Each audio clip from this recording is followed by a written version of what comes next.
तो 1 महीने का टाइम टेबल बन ही गया 12 तारीख तक। तो जो कुछ कार्यक्रम होगा अपनी अपनी जगह पे, एक ही एनजीओ कर रहा है तो उसी नाम से कर लो, या जल बिरादरी के नाम से या कोई भी। पर यदि ज्यादा एनजीओ है भी अभी, तो यह अवसर लेके और ज्यादा लोगों को 1 महीने के टाइम टेबल में और जोड़ दो।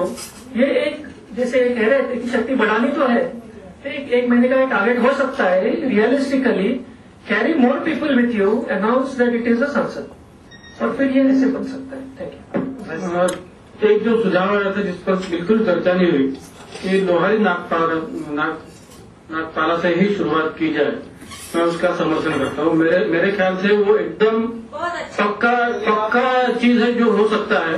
बाकी चीजों में थोड़ा टाइम लग सकता है ये, और उसमें दूसरी बातें हो सकती है। ये तो सिर्फ एक चीज रोकने की बात है। तो चाहे आप उस दिन कुछ भी डिक्लेयर कर दो कि गंगा स्वतंत्र दिन या जो भी, वहाँ अगर मिलेंगे तो बहुत अच्छा।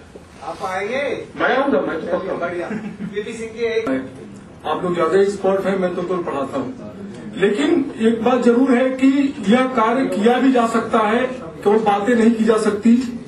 मैं सोशल वर्क के फील्ड में 20-25 साल से जुड़ा हुआ हूँ, और मुझे लगा कि कुछ हो सकता है तो क्यों नहीं शुरुआत अपने गांव से करूं।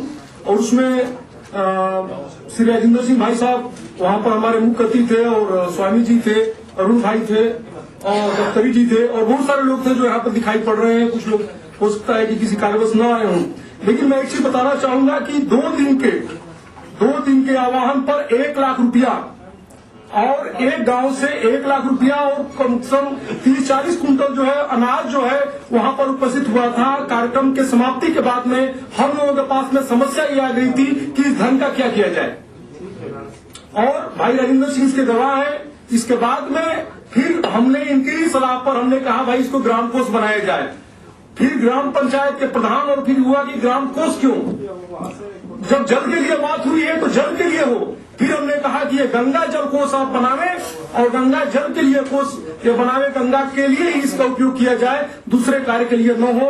और वो अभी भी कोष वहाँ सुरक्षित है, और वो हमारे अभी अगुवाई का इंतजार कर रहे हैं कि मैं चलूं, तो फिर उसके बाद में आगे कार्यक्रम किया जाए। गंगा के कटाव को लेकर के गंगा सम्मेलन 2 जून 2009 को महागंगा सम्मेलन हुआ था, जिसका नेतृत्व बहुत सारे लोगों ने किया था, और भाई राजेंद्र सिंह भी उसमें अपना अग्रणी भूमिका निभाए थे।